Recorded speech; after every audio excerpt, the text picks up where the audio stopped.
War has a strange way of shaping destinies. For some, it brings only death and despair. For others, it opens doors they never even imagined existed. This is the story of a young German soldier who began his journey as a loyal fighter for Hitler's army, but ended up falling in love with the very country he was told to hate. His name was Hans Müller, a boy from the quiet fields of Bavaria, and his path would take him from the heart of the Third Reich to the vast landscapes of the United States of America.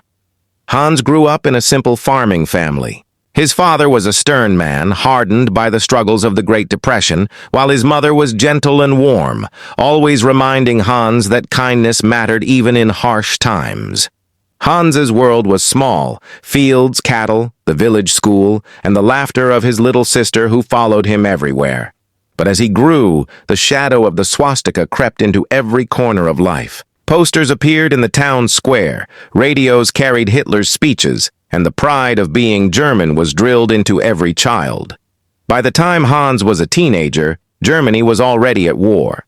His teacher spoke less of mathematics and history and more of duty and sacrifice. The older boys in his village were already wearing uniforms, their faces glowing with excitement as they boarded trains to fight for the fatherland. Hans felt the pull of adventure, but he also feared it. He loved his home, the green meadows, the smell of wood smoke in winter, yet there was no escaping his destiny. In 1943, just 18 years old, Hans was drafted into the Wehrmacht. He kissed his mother goodbye, hugged his sister tightly, and tried to look brave for his father, who simply placed a rough hand on his shoulder and said nothing. The boy boarded the train with dozens of others, not knowing where he was going, only that his life would never be the same. His destination was North Africa, where Rommel's Afrika Korps was struggling desperately against the British and the Americans. The desert was unlike anything Hans had ever known. Gone were the rolling hills of Bavaria. Here there was only endless sand, scorching heat by day, freezing cold by night, and a sun so fierce it burned the skin raw. He learned quickly that survival depended on discipline and luck. Water was more precious than bullets, shade more valuable than gold. He dug trenches, carried ammunition, and watched as comrades fell from exhaustion or enemy fire. At first, there was a sense of pride. After all, they were soldiers in Rommel's famous army. But soon, reality crushed that illusion. Allied air raids pounded them daily. Supplies grew scarce. Tanks ran out of fuel, soldiers out of food. By early 1943, the dream of victory in Africa had died. The Allies surrounded the German forces. Hans's unit, outnumbered and starving, had no choice but to surrender. Hans remembered the moment clearly: the clatter of rifles hitting the sand, the silence that followed, the way American soldiers marched them away. He expected cruelty, maybe even execution. That's what Nazi propaganda had taught him. But the Americans surprised him. They gave the prisoners water, food, and medical attention. They were strict, yes, but not brutal. To Hans, this was the first crack in the wall of lies he had grown up believing. The prisoners were herded onto a transport ship. Hans thought they were going to Britain or perhaps a camp somewhere near the Mediterranean. But as the days turned into weeks and the ship sailed westward, he realized this was a longer journey. They were heading to America itself, the land of jazz, skyscrapers, and everything he had been taught to despise. The voyage was long and uncertain. Hans slept in a crowded hold with hundreds of other Germans, listening to the groan of the ship's engines and the restless murmurs of men dreaming of escape. Some whispered plans that had no chance of success. Others simply sat in silence, staring at the steel walls, wondering if they would ever see home again. Hans himself felt a deep unease. America was the enemy, the faceless giant across the ocean. What awaited them there? When the ship finally approached land, the prisoners crowded the rails. Hans's heart pounded as the mist parted and the skyline of New York rose before him. He had never seen anything like it. Steel towers reached into the clouds, ships bustled across the harbor, and at the center stood the Statue of Liberty, torch raised high. To Hans, it was overwhelming. He had been told America was soft, decadent, corrupt, but here was power and prosperity beyond imagination. The prisoners were not kept in New York. They were loaded onto trains that rumbled across the vast American landscape. For days, Hans stared out the window, watching fields that stretched farther than his eyes could see, rivers that gleamed under the sun, and towns that seemed peaceful, untouched by the war raging overseas. He realized then that Germany, for all its pride and ambition, was small compared to this land. Eventually, the train stopped at a prisoner of war camp somewhere in the American heartland. Wooden barracks, barbed wire fences, guard towers. It was prison, yes, but not misery.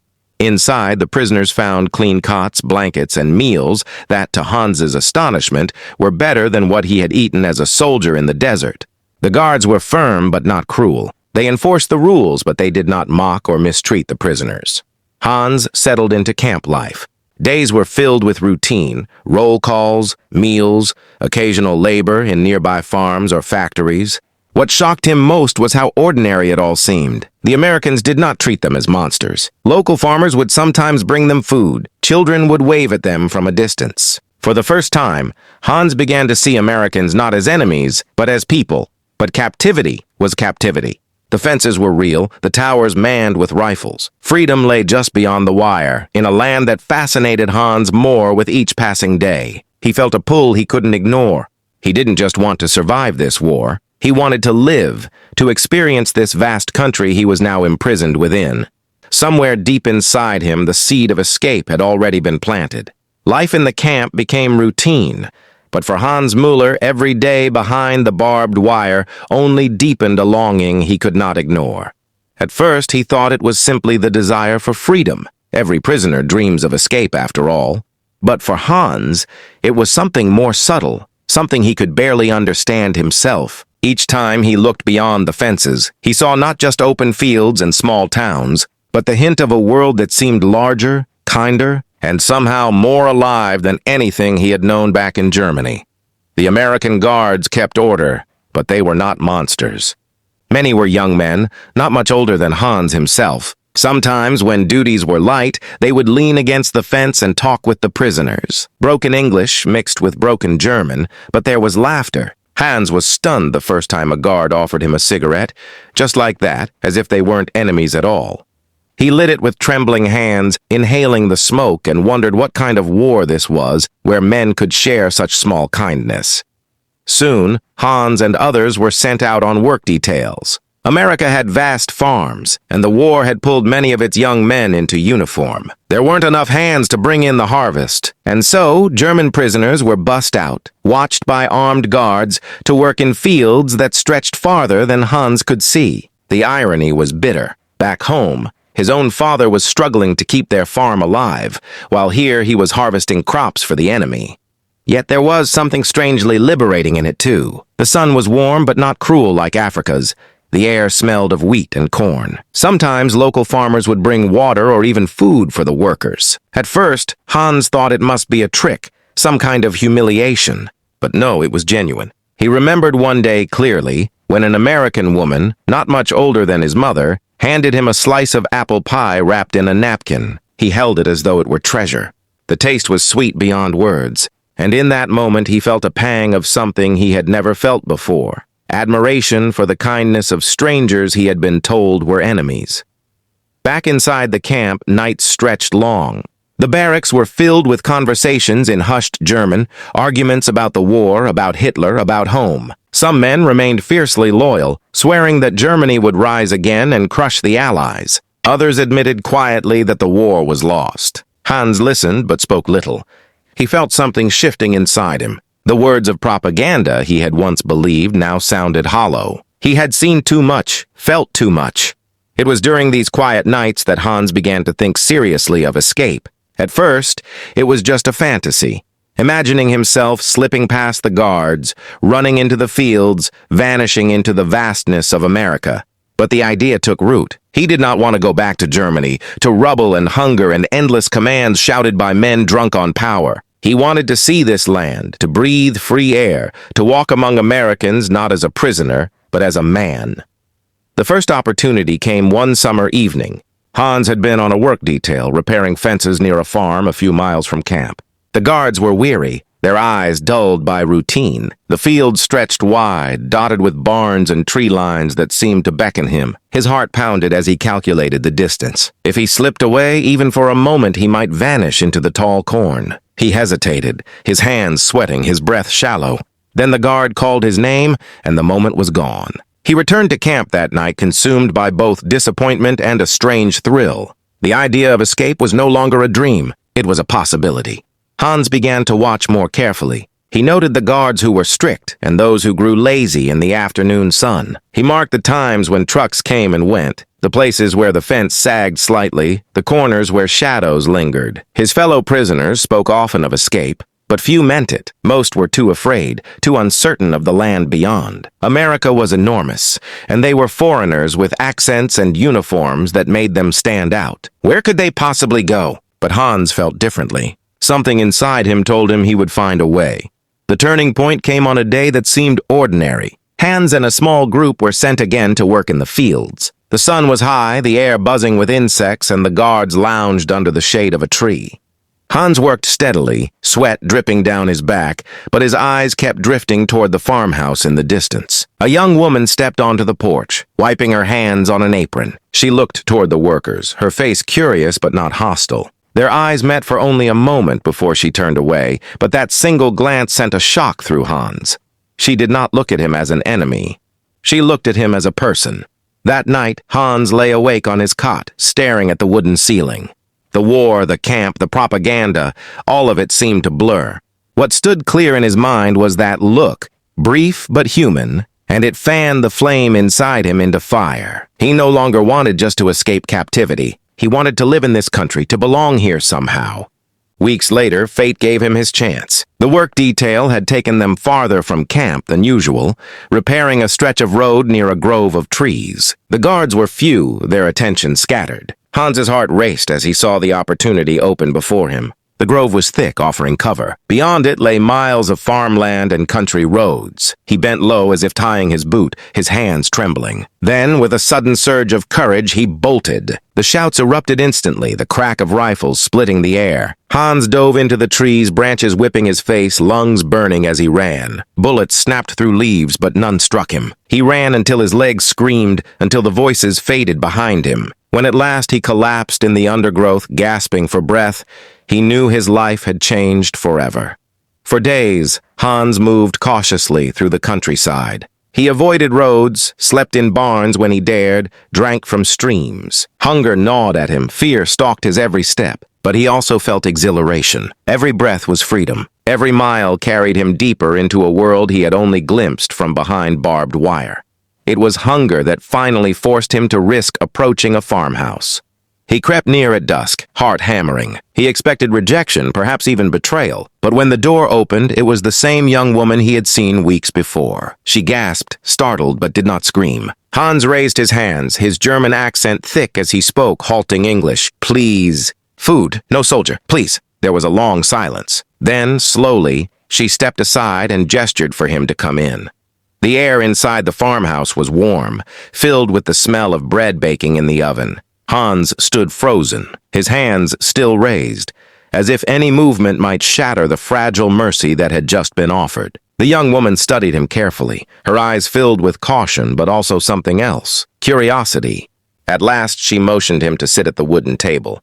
Hans lowered himself slowly, his chest still rising and falling with the weight of his escape. A plate appeared before him, a slice of bread thick with butter, a cup of water drawn fresh from the well. Hans whispered a thank you in broken English, his voice hoarse.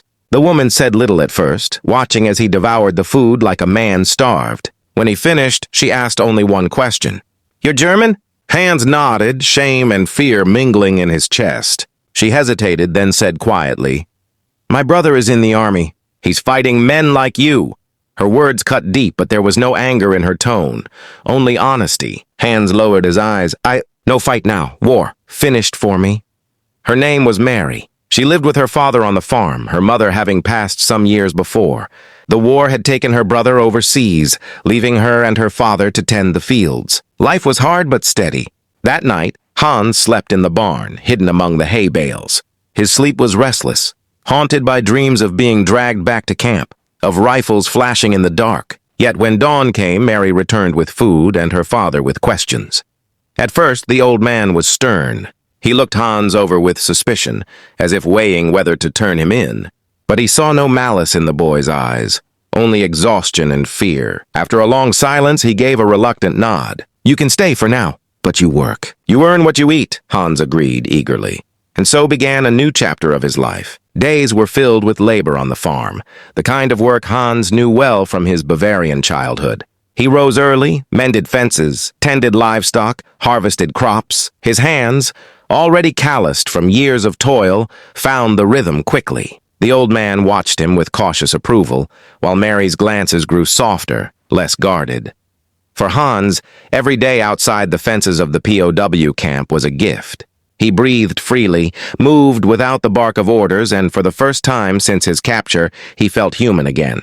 But it was more than freedom that stirred inside him. It was the realization that America, the enemy nation he had been taught to despise, was offering him a life richer than anything the Reich had promised. At night, he would sit on the porch with Mary, listening to the crickets hum in the summer air. She taught him English words, laughing at his mistakes, patient when he struggled. He told her stories of Bavaria, of snowy winters and alpine meadows, of his sister chasing him through fields of wildflowers. Slowly a bond grew. It was fragile, uncertain, but real.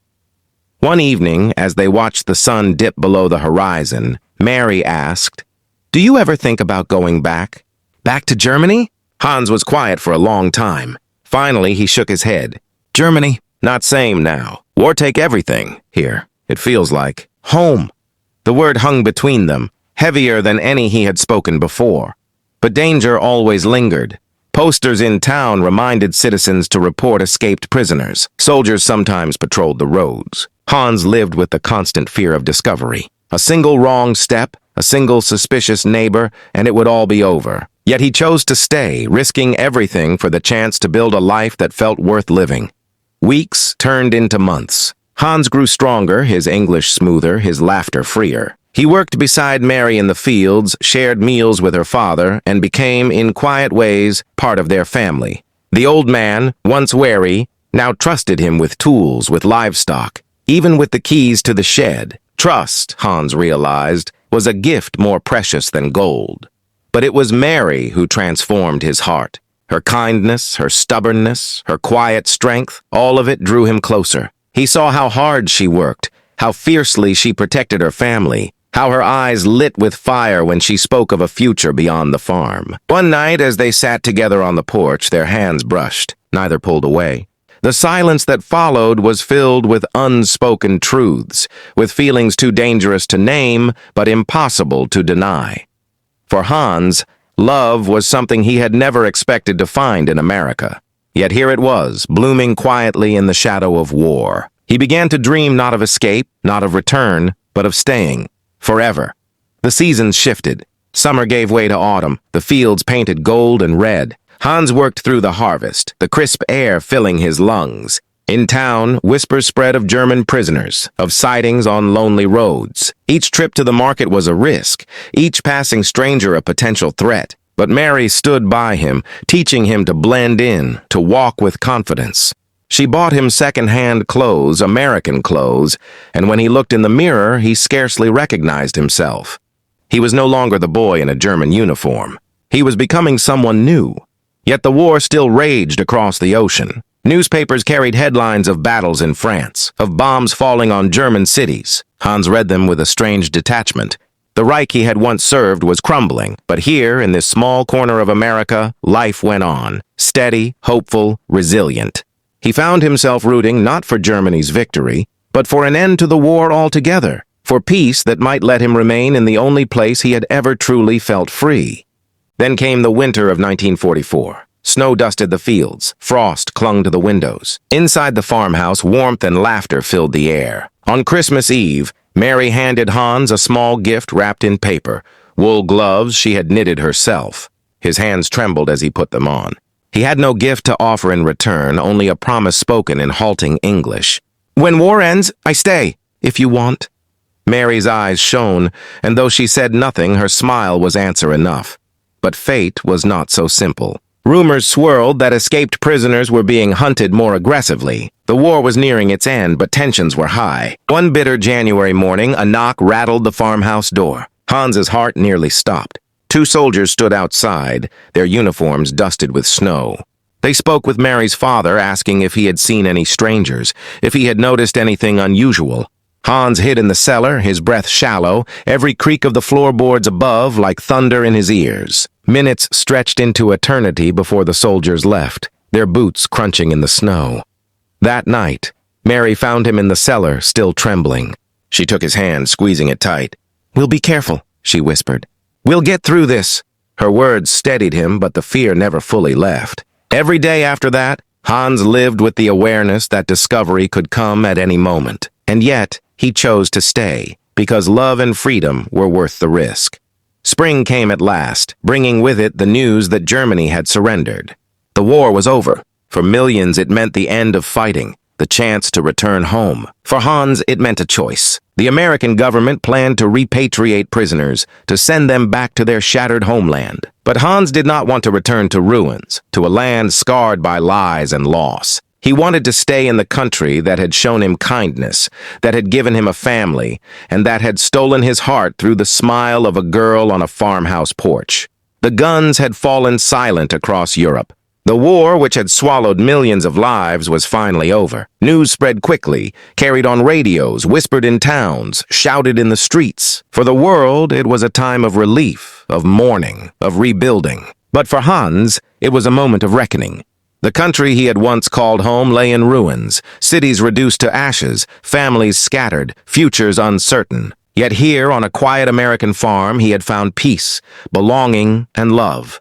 But peace came with a price. The American government had plans, and those plans included sending German prisoners back across the ocean. For them, the war might be finished, but the rules still remained. Every POW, escaped or not, was meant to be repatriated. For Hans, that meant losing everything he had built, everything he had come to cherish.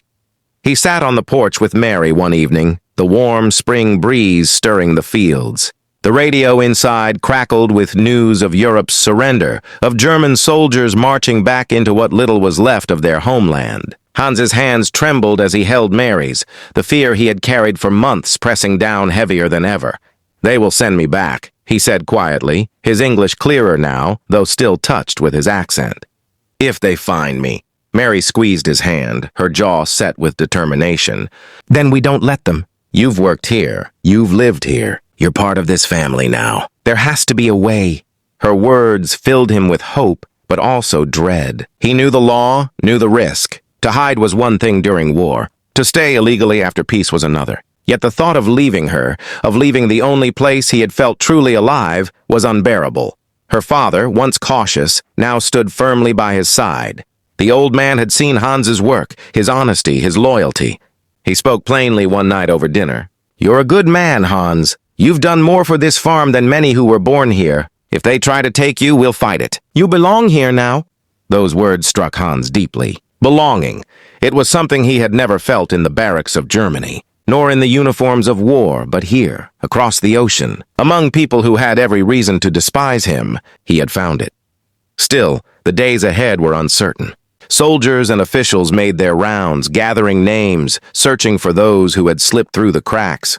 Hans lived each day with the gnawing fear of a knock on the door, of being dragged away from the life he had built. Yet alongside that fear was love, a love that grew stronger with every moment he spent beside Mary. It was in the quiet moments that Hans realized how deeply America had taken root in him. Walking through fields in the golden light of evening, listening to the laughter of children in town, feeling the freedom of speaking without fear. These were things he had never known in the rigid, shadowed world of Nazi Germany. The Reich had promised pride, glory, destiny. But here he had found humanity, decency, and a future worth holding on to. One afternoon, as the world celebrated the end of war, Hans and Mary walked down a dirt road lined with blossoming trees. He stopped, turning to her, his eyes filled with the weight of everything unsaid. "In Germany, they teach us enemy is enemy. No heart, no soul. But you, your father, America, you show me different. You show me love." His voice faltered, and for a moment he could not continue. Then, gathering himself, he said the words that had lived inside him for months. "I don't want to leave. I don't want to lose you." Mary's eyes glistened, and she whispered, "Then don't." It was simple, almost impossible, and yet it became their vow. Together they began to search for a way forward. The war had ended, but America was beginning to see former enemies in a new light. Some Germans, especially those who had proven themselves trustworthy, were allowed to stay, given the chance to build new lives. It was not easy, not guaranteed, but there was a path, and Hans was determined to take it. Letters were written, papers filed. Mary's father spoke to neighbors, vouching for Hans's character, his work, his honesty. Slowly the wheels began to turn. Weeks stretched into months, each day filled with anxious waiting. But Hans did not waste them. He worked harder than ever, pouring his strength into the farm, into proving that he was not a threat, not an enemy, but a man who wanted nothing more than to live in peace. And through it all, his bond with Mary deepened. They shared stolen kisses under the stars, whispered dreams in the quiet of night, laughter that carried across the fields. It was love born not of chance, but of hardship, of fear and courage, and the will to believe in something greater than war. At last, the news came. Hans was granted the right to remain in America. The relief was overwhelming, a weight lifted from his heart that he had carried for so long. That night, as the family gathered around the dinner table, Hans's hands shook as he held Mary's. The old man raised a glass, his voice thick with emotion. "To new beginnings," he said, and for the first time, Hans felt those words truly belonged to him. Not long after, Hans and Mary were married in the small-town church. Neighbors gathered, some curious, some skeptical, but many smiling, touched by the unlikely story of love born between a German prisoner and an American farm girl. As Mary walked down the aisle, her eyes never leaving his, Hans felt a surge of gratitude so fierce it brought tears to his eyes. He thought of his capture, his escape, the nights spent hiding in fear, the countless moments when discovery could have ended everything. And yet here he stood, not as a prisoner, not as an enemy, but as a husband, as a man given a second chance at life. The years that followed were filled with work and love, with hardships and joys shared side by side. Hans became a fixture in the community, his accent never fading, but his loyalty and kindness winning over even the most doubtful neighbors. He built a home with Mary, raised children who grew up hearing both English lullabies and German songs. He tilled the soil, harvested crops, and watched as seasons turned, as the scars of war slowly faded into memory. And through it all, he never forgot what had brought him there, the courage to run, the kindness of strangers, the power of love to transform even the darkest of fates. Years later, as an old man, Hans would sit on the same farmhouse porch where he had once trembled in fear, his grandchildren playing in the yard, Mary by his side. He would look out over the fields, golden in the sun, and think of the journey that had carried him across an ocean, through war and captivity, to this place of peace. He knew he would never return to Germany. His home was here, in the land he had once been told to hate, in the arms of the woman who had taught him to love, in the soil of a country that had given him freedom. The story of Hans was not written in history books, not recorded in grand speeches or parades. It was a quiet story, lived on a small farm, shared in the laughter of children and the warmth of family. But it was proof of something greater, that even in the midst of war, humanity can endure, love can defy borders, and an enemy can become a neighbor, a husband, a father, a part of the very fabric of the land he once fought against. And so, the German POW who escaped did not just find freedom. He found America. He found love. He found a life worth living. And in the end, that was the greatest victory of all.